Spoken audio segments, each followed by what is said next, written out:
We believe that the best way to learn the rubric and the criteria in it is to get some practice with hand-scoring sample student responses. But before we get you started, we will spend a little time walking through the process of gathering evidence and scoring. The goal of this next video is to orient you to a process for reading a student full-write response, tagging evidence within that response, and using evidence to make scoring decisions. There isn't a single best approach to going through this process, but we believe the most important aspect of the process we will suggest is to support evidence-based scoring. To fully benefit from viewing this video, you will need the following materials: the Grade 7 ELA practice performance task entitled Napping from the Smarter Balanced Practice Test portal, the Smarter Balanced rubric for explanatory writing in grades 6 through 11, which is available with this video, and the student sample entitled Napping Sample A. Please pause the video and download these materials. Skim the Smarter Balanced practice performance task and the explanatory writing rubric. The first step in the scoring process is to review the full write task prompt. It's important to go back and quickly remind yourself of what the task prompt actually asked students to do.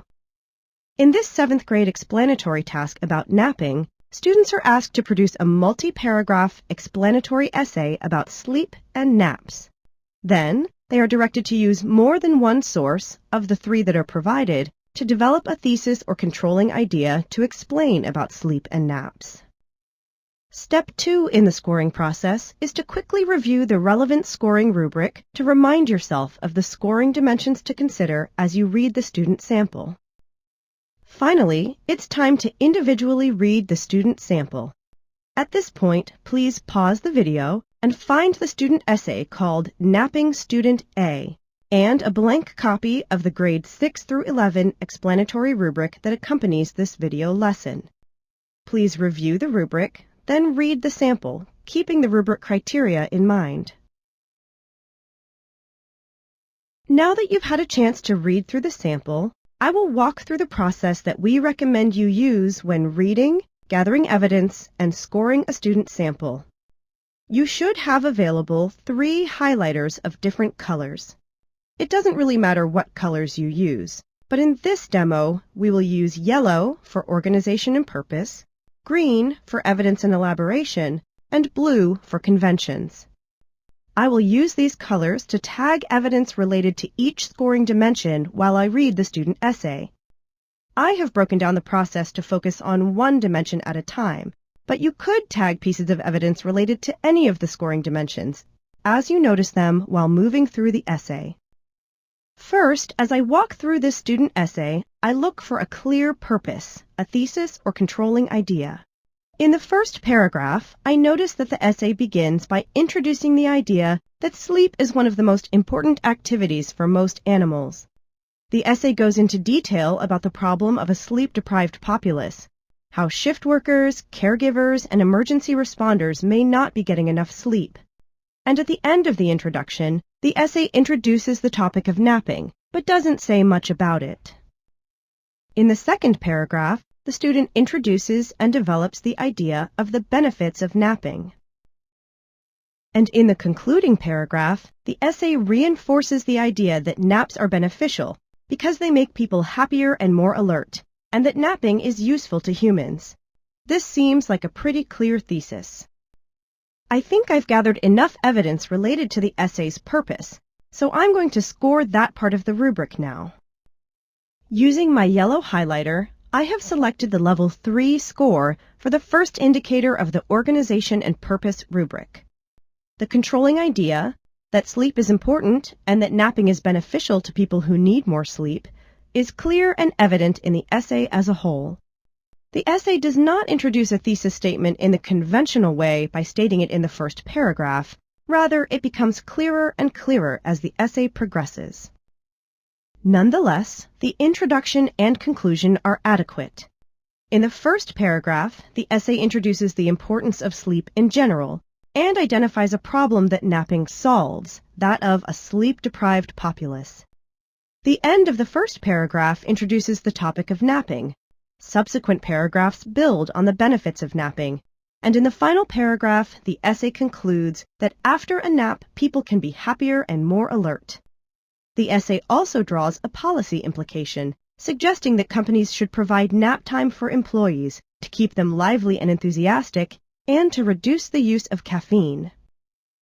Let's move on to organization. The essay is organized into 4 paragraphs. The essay uses transitional phrases to connect ideas between paragraphs. For example, the essay ends paragraph 1 with, "That is where napping comes into play," and then begins paragraph 2 with, "Napping, of course, is no replacement for sleep."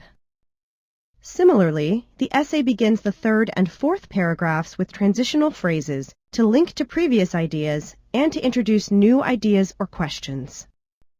The essay also uses a variety of internal transition words within paragraphs to connect ideas between clauses and sentences. For example, but, even, same kind of, another, and both of these studies. I've got enough evidence now to score the organization part of the first scoring dimension. For transitional strategies, I will highlight the level 4 descriptor, consistent use of a variety of transitional strategies to clarify the relationships between and among ideas. For the last indicator, I've highlighted the level 3 descriptor. As noted before, there is a progression of ideas that begins by raising the problem of sleep deprivation, then presents evidence of the benefits of napping, along with more evidence of the problem of sleep deprivation, such as the constant rush of innovation that keeps people fighting to stay awake during the nap zone, and finally the progression concludes with a policy recommendation. The progression of ideas is not quite a level 4 because, although the connections between ideas are clear, the essay flip-flops between a discussion of the problem, not enough sleep, in paragraphs 1 and 3, and the benefits of napping in paragraphs 2 and 4, rather than progressing logically from a focus on the problem to the solution. Overall, the preponderance of evidence that we have tagged related to this dimension suggests that a score of 3 is most appropriate. The summative comments at the top of level 3 capture the essay's quality well. There is an evident organizational structure. There are minor flaws, in this case an interrupted and incomplete discussion of the problem of lack of sleep and the benefits of napping. However, this does not affect the essay's overall coherence and sense of completeness. The organization is sustained and the response is generally focused. Let's move on to looking at the essay through the lens of evidence and elaboration. The evidence and elaboration dimension evaluates how well the essay supports the main idea. In this case, the student's thesis statement is found in the concluding paragraph. Napping is beneficial to the individual, and it benefits the people around that individual. The question is, does this essay present limited, adequate, or thorough evidence that supports this thesis statement? I've used my green highlighter to tag evidence for this dimension. The essay introduces the problem of sleep deprivation by integrating examples of sleep-deprived workers from source 2, people whose sleep is out of sync with their body clocks, such as shift workers, or is routinely interrupted, such as caregivers or emergency responders. In paragraph 2, the essay integrates scientific research evidence from source 1 about the benefits of napping, including details such as the precise length of naps that are optimal and how much they enhance mental performance. The essay returns to evidence from source 2 in paragraphs 3 and 4. The essay usually cites the sources, except in paragraph 3. The essay also integrates other ideas that are the student's own, not described in the sources. For example, the essay compares the benefits of napping to the drawbacks of coffee addiction. This comparison makes a connection to a real-world issue that is not discussed in any of the articles, that the problem of a sleep-deprived populace has resulted in an over-reliance on caffeine products. So let's score the evidence and elaboration dimension now that we have tagged some evidence. I've highlighted the level 3 indicators for adequate evidence is integrated and relevant. The evidence is not quite comprehensive, the level 4 requirement, because in discussing the problem of a sleep-deprived populace, the essay does not fully explain why it is a problem for all people, not just shift workers and healthcare providers. Nor does it discuss the effects of not getting enough sleep beyond poor work performance.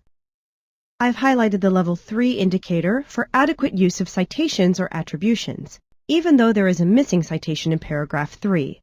In all other paragraphs, the essay cites the source and paragraph from which the evidence is drawn. I have also highlighted the Level 3 indicator for elaborative techniques. The use of elaborative techniques is adequate. The essay includes examples of shift workers, caregivers, and doctors to briefly explain the sleep deprivation problem. The essay also makes a connection to a real-world observation that people are addicted to coffee to further emphasize the problem of sleep deprivation. The essay includes supportive details and evidence from research about the benefits of napping for mental performance, and evidence from history about the nap zone to develop the controlling idea that napping is beneficial. Let's step back for a moment and discuss the question, what are elaborative techniques? Smarter Balanced defines elaboration as the process of developing ideas by providing supporting details. These details may take the form of facts, definitions, examples, including selected, purposeful scenarios or anecdotes, descriptions, quotations, and explanations. In the sample we just reviewed, we saw the use of examples, facts, quotations, and explanations. Now, what about vocabulary and style? The vocabulary is generally appropriate for the audience and purpose, a newspaper article to be read by other students, parents, and teachers. The student uses many original phrases, not from the sources, that add an interesting flavor to the essay, such as hitting the hay, constant rush of innovation, and no wonder coffee is such a popular drink. In other parts of the essay, the student uses words and phrases like sleep-deprived populace, consecutive, periodic, and reign of coffee, demonstrating strong and precise word selection for a 7th grader. So, moving back to the rubric, I've highlighted the Level 4 indicators for clearly appropriate vocabulary and effective, appropriate style for audience and purpose. Overall, the evidence we collected warrants a score of 3 for this dimension. Although the essay uses a clearly appropriate and effective vocabulary and style, as well as precise language, the elaboration is adequate rather than thorough, and use of source material is adequate rather than effective. Elaboration of why sleep is so important to all people and how lack of adequate sleep can affect people's health and ability to do their jobs is not discussed in sufficient detail, given the amount of information on this topic provided in the sources. Finally, let's score the conventions dimension. I've used my blue highlighter to tag evidence for this dimension. Overall, I find that the essay includes few errors in language conventions. Mostly, they are capitalization and minor punctuation errors, and the few errors in usage are very minor, for example, on instead of at in paragraph 1. Overall, the evidence points to a score of 2 for conventions, which is the maximum score. The ratio of errors to the overall volume of writing is low. Overall, the student demonstrates a solid command of conventions for the grade level. Now let's review the steps for reading, collecting evidence, and scoring. We start by reviewing the task prompt, reviewing the scoring rubric, and reading the student sample with the scoring dimensions in mind. The next step is to tag or highlight evidence in the sample that is relevant for scoring particular dimensions of the rubric. Then, you highlight the level indicators in the rubric that match the evidence that you have noted. Finally, you select a score that best represents the preponderance of evidence for the focus of the dimension. The sample that we scored in this demo was not necessarily a typical sample in that it was selected to be a clear Level 3 anchor for 7th grade explanatory writing. It is typical to find more variation in the scores across indicators within a single scoring dimension. In this example, we see that the sample has varied strengths and weaknesses within the same scoring dimension. Scoring this dimension is not so neat and simple. In this case, how would you select an overall score for evidence and elaboration? We use a principle called the preponderance of evidence to make the scoring decision. We look at the strength of the evidence and we focus on what this dimension is truly about, based on the summative comments at the top of each column. This dimension is about providing elaboration of the main idea and use of source material to develop that main idea. Vocabulary and style is secondary, and citing sources is not mentioned. The preponderance of evidence thus suggests that for this sample, a Level 3 score should be selected. Despite weaknesses in vocabulary and style and lack of citations, the use of evidence and source materials, as well as elaborative techniques, outweigh those weaknesses to arrive at an overall score of 3. We don't average across the indicators to arrive at a score of 2. Instead, we select the score that best represents the characteristics of writing that are assessed in this dimension. Preponderance of evidence is not about the quantity of evidence, but about the strength of the evidence related to the focal criteria for the dimension. This concludes the video on gathering evidence and scoring using the Smarter Balanced Full Write rubrics.